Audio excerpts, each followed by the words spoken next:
मित्रांनो, आपण आहोत कमळगडावर आणि या ठिकाणी पाहू शकतो आपण हे समोर दारूच्या बाटल्या आहेत काही.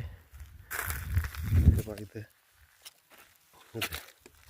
कचरा पडलेला आहे अस्ताव्यस्त आणि इथून उजवीकडे गेले की कमळगड आहे. तर हा जो कचरा आहे पाहू शकतो आपण.